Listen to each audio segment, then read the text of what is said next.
मैं दो भाइयों की इकलौती बहन थी। दोनों भाई मुझसे बहुत छोटे थे। हमारे घर के हालात भी बहुत ज़्यादा अच्छे नहीं थे, मगर पापा मेरी शादी के लिए सालों से पैसे जमा कर रहे थे ताकि वो मेरी शादी के फर्ज से मुक्त हो सकें। और आज वो दिन आ ही गया था, तो पापा की खुशी का कोई ठिकाना नहीं था। पापा के जोड़े हुए पैसों से शादी की तैयारियां मुमकिन नज़र नहीं आ रही थीं। उन्होंने मेरी शादी के लिए कर्ज भी लिया था और इस तरह वो मेरी शादी की वजह से कर्ज में डूब गए थे। मुझे इस बात का एहसास था कि पापा के लिए ये कर्ज उतारना बहुत ही मुश्किल रहेगा। पापा को लेकर मैं बहुत दुखी रहती थी। खैर, बहुत खुशी खुशी से मेरी शादी निपट गई थी और मैं ब्याह कर अपनी ससुराल आ गई थी। सबने मेरा बहुत ही शानदार स्वागत किया था। मेरे ससुराल वाले मुझे लेकर बहुत ही खुश थे। मैं थी भी तो बहुत ही सुंदर। जो कोई मुझे देखता तो देखता ही रह जाता था। बड़ी बड़ी काली आंखें, दूध जैसी सफ़ेद रंगत, छरेरा बदन, कमर तक आते लंबे बाल। यही वजह थी कि मेरी माँ ने मुझे घर से बहुत कम बाहर निकाला था। मेरे पति ने मेरी तस्वीर तो पहले ही देख रखी थी। मैं बहुत खुश थी और भगवान को धन्यवाद भी दिया था कि मुझे इतना प्यार करने वाला जीवन साथी जो मिला था। शादी का एक दिन तो ऐसे ही गुजर गया था, लेकिन शादी के अगले दिन पता नहीं क्यों मेरे पेट में हल्का हल्का दर्द होने लगा था। आज मेरी ससुराल में मेरा दूसरा दिन था। पूरा घर मेहमानों से भरा हुआ था। ऐसे में मैं किसी को कह भी तो नहीं सकती थी कि मेरी तबीयत खराब है। मैं चुपचाप अपनी जगह पर बैठी रही। कुछ देर के बाद मेरे घर वाले भी आ गए थे। धीरे धीरे मेहमान आते गए और मुंह दिखाई की रस्म करते गए, लेकिन डर था कि रुकने का नाम ही नहीं ले रहा था। मैं जैसे तैसे खुद को संभाले चेहरे पर झूठी मुस्कान सजाए बैठी हुई थी। पूरा समय मेरा ऐसे ही दर्द में गुजर गया था। रात के समय घर से मेहमानों की कुछ भीड़ कम हुई थी। मेरी सास ने मुझे मेरे कमरे में आराम करने के लिए भेज दिया। मैंने रात का खाना भी नहीं खाया था। दर्द बहुत हद तक कम हो चुका था। बेड पर लेटते ही मुझे नींद आ गई।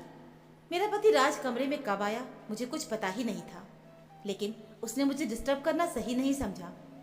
अगले दिन भी मेहमानों का आना जाना लगा रहा था, लेकिन भगवान की कृपा थी कि आज मुझे दर्द बिल्कुल भी नहीं हो रहा था। मैंने यही समझा कि शायद मुझे बाजार के खाने पीने की वजह से दर्द हुआ हो। आज शादी का तीसरा दिन था। शादी के हंगामे में सब थक चुके थे। घर में सभी लोग शादी की थकान उतार रहे थे। सभी लोग देर से सोकर उठे थे। मैं नई दुल्हन थी, इसलिए मेरी ननद ने मेरे लिए नाश्ता तैयार कर दिया था। नाश्ता करके मैं कमरे से बाहर आ गई और घर वालों के साथ बैठ गई कि तभी मुझे अपनी तबीयत फिर से थोड़ी ढीली मालूम होने लगी थी। मगर मैंने उसे अपना वहम समझकर झटक दिया और सबके साथ हंस बोलकर मैं समय गुजारने लगी। जाहिर है, शादी का घर था, कुछ न कुछ मेहमान तो अभी भी मौजूद थे। राज के दूसरे शहर से आई बुआ भी अब तक घर में ही मौजूद थी। वो मुझे ऊपर से नीचे तक गौर से देख रही थी। उनके घूरने की वजह से मैं बहुत ज़्यादा नर्वस हो रही थी। अब मुझे वहाँ बैठना मुश्किल हो रहा था। पेट का दर्द भी फिर से बढ़ने लगा था।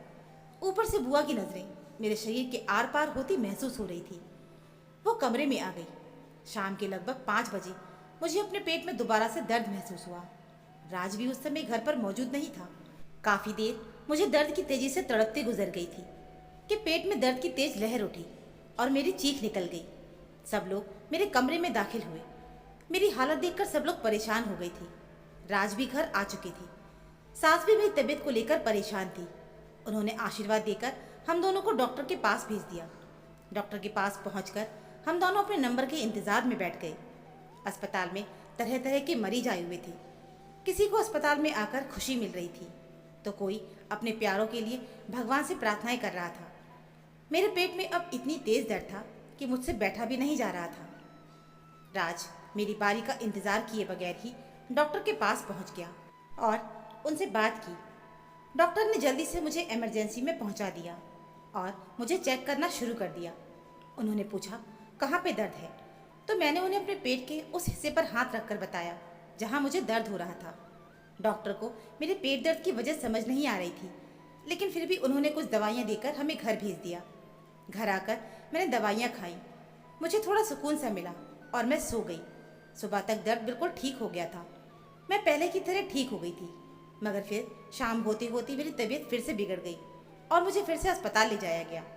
इस बार डॉक्टर ने मेरा अल्ट्रासाउंड करवाने की सलाह दी और कहा कि अल्ट्रासाउंड की रिपोर्ट देखकर ही कुछ पता चल सकता है, और साथ ही ये भी कहा कि अल्ट्रासाउंड अभी इस समय करवानी होंगी। कुछ देर के बाद मेरा अल्ट्रासाउंड भी हो गया। अल्ट्रासाउंड की रिपोर्ट आने में अभी कुछ देर बाकी थी। मेरी तबीयत और भी ज़्यादा खराब होने लगी थी कि उसी समय मुझे दोबारा से इमरजेंसी में ले जाया गया और डॉक्टर ने मुझे दोबारा दर्द कम करने के इंजेक्शन लगा दिए। कुछ देर के बाद अल्ट्रासाउंड की रिपोर्ट आई तो डॉक्टर अल्ट्रासाउंड की रिपोर्ट लेकर मेरे साथ खड़ी थी। साथ ही राज भी बैठा हुआ था। मैं अस्पताल के बेड पर लेटी हुई थी। अल्ट्रासाउंड की रिपोर्ट देखते ही डॉक्टर के माथे पर बल पड़ गए थे। वो काफ़ी देर तक रिपोर्ट को देखती रही मगर मुझसे कुछ भी नहीं बोली। आखिरकार राज ने डॉक्टर से पूछा कि रिपोर्ट में क्या है। तो डॉक्टर ने जो कुछ कहा वो सुनकर तो मेरे होश ही उड़ गए थे और राज भी फटी फटी आंखों से डॉक्टर को देखने लगा था। मेरी हालत ऐसी हो गई थी जैसे मेरे शरीर में जान ही ना हो। मेरी दुनिया एक पल में ही घूम के रह गई थी। डॉक्टर ने कहा था कि कुछ महीने पहले तुमने अबॉर्शन करवाया है, इसलिए तुम्हारे पेट में दर्द हो रहा है।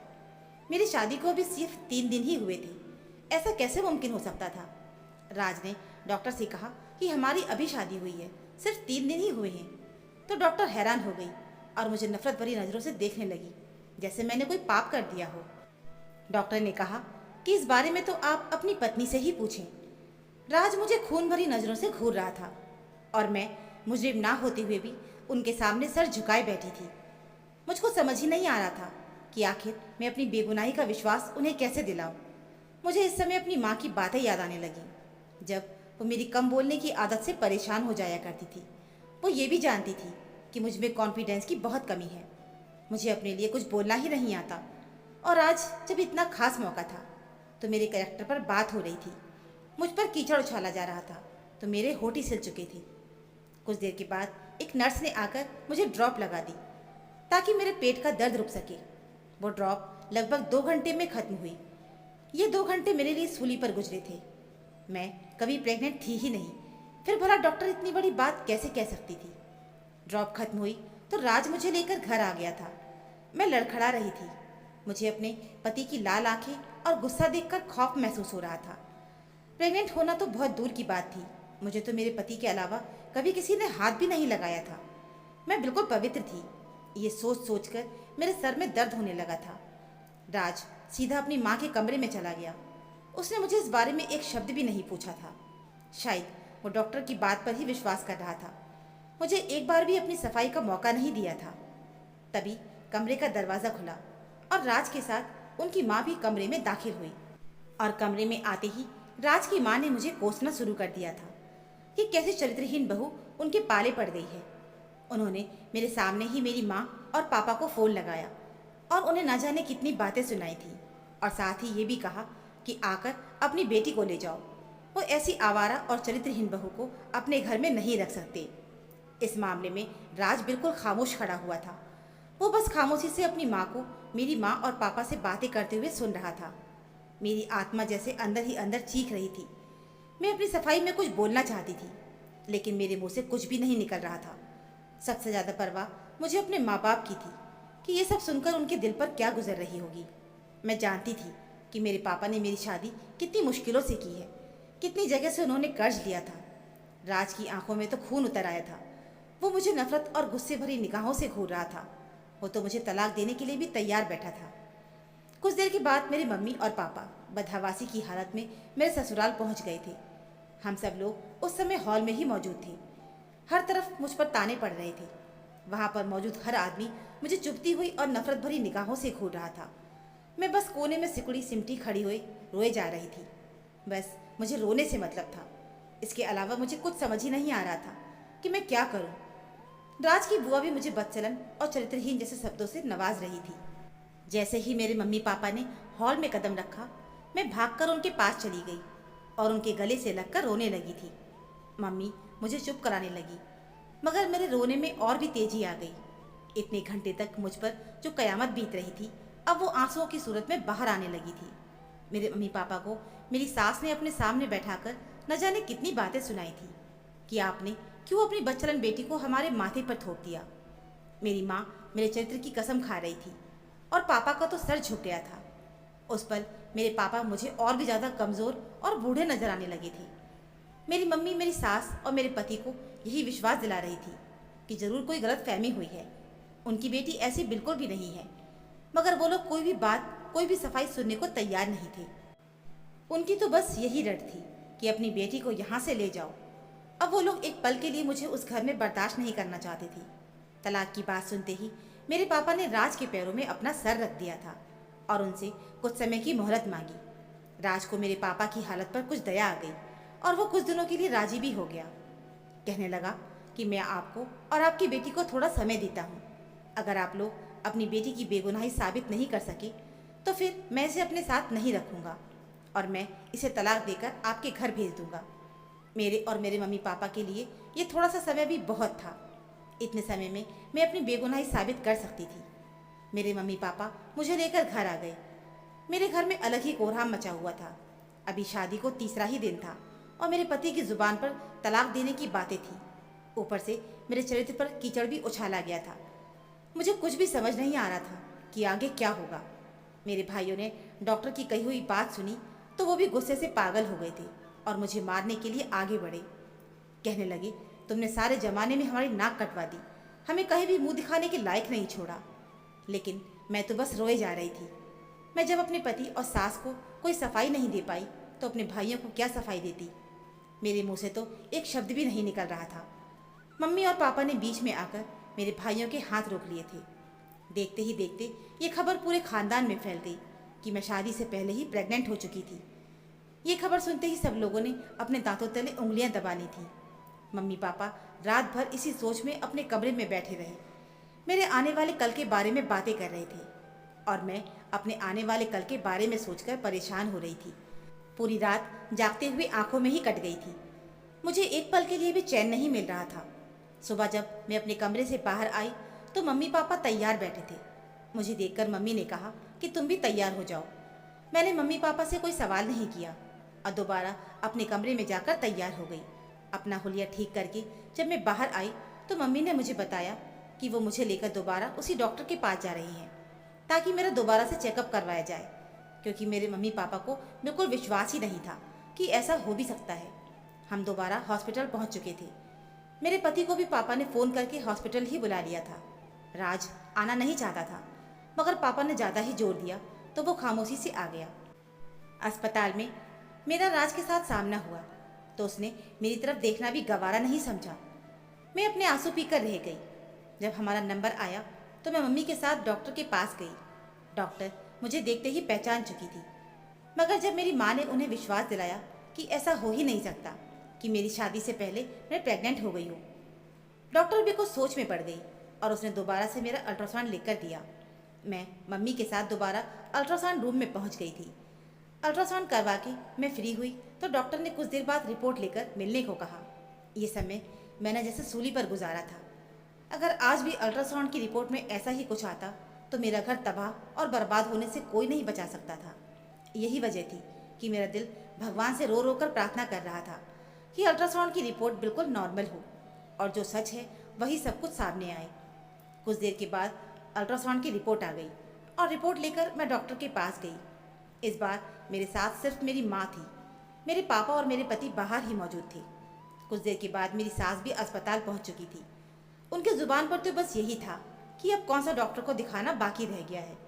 वो राज से कह रही थी कि इस चरित्रहीन लड़की को तलाक देकर मामला खत्म करो, मगर शायद राज को भगवान का डर था। वो तलाक देने से पहले अच्छी तरह सब कुछ छानबीन कर लेना चाहता था ताकि कहीं उसके हाथों कुछ गलत फैसला ना हो जाए, इसलिए अपने आप को रोका हुआ था। मैं मुजरिमों की तरह डॉक्टर के सामने सर झुकाए बैठी थी। कुछ ही देर में डॉक्टर के पास मेरे पति और सास भी आ गई। मेरे पीछे मेरे सारे घर वाले खड़े थे।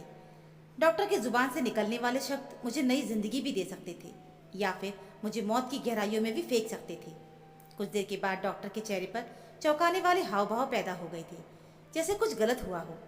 डॉक्टर ने मेरी आज की रिपोर्ट मेरे सामने रखते हुए कहा कि मेरे पेट में दर्द की वजह बाहर का खाना था, जिसकी वजह से मेरे पेट में दर्द हो रहा था।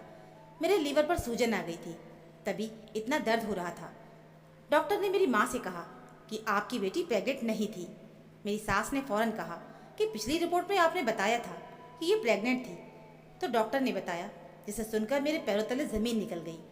डॉक्टर ने कहा कि पिछली रिपोर्ट नाम की वजह से गड़बड़ हो गई थी।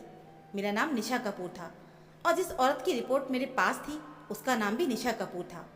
उसका कुछ महीने पहले ही मिसकैरेज हुआ था, जिसकी वजह से उसके पेट में दर्द था। नाम के एक जैसे होने की वजह से ये सारी गलतफहमी हुई थी। डॉक्टर ने अपनी गलती मानकर हम सबसे माफ़ी मांगी।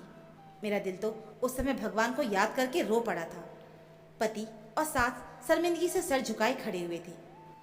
मेरे पापा ने आगे बढ़कर मुझे गले लगा लिया, कहा कि ये सब एक गलतफहमी का नतीजा था और इस तरह मेरा घर बर्बाद होने से बच गया। राज ने मुझसे माफ़ी मांगी। मैंने भी उनको माफ़ कर दिया था, क्योंकि गलती तो उसकी भी नहीं थी। उस समय हालात ही कुछ ऐसे थे, जो भी सुनता उसके दिमाग में गलत ख्याल ही आते। मेरी सास ने भी मुझसे माफ़ी मांगी। मैंने अपनी सास को भी माफ़ कर दिया था। आज मैं अपने घर में बहुत खुशहाल ज़िंदगी जी रही हूँ। मेरी ज़िंदगी में अब खुशियाँ ही खुशियाँ हैं। तो दोस्तों, अगर आपको हमारी ये कहानी पसंद आई हो तो प्लीज़ वीडियो को लाइक करें। चैनल पर नए हो तो चैनल को सब्सक्राइब ज़रूर करें। कहानी सुनने के लिए आप सभी का बहुत बहुत धन्यवाद।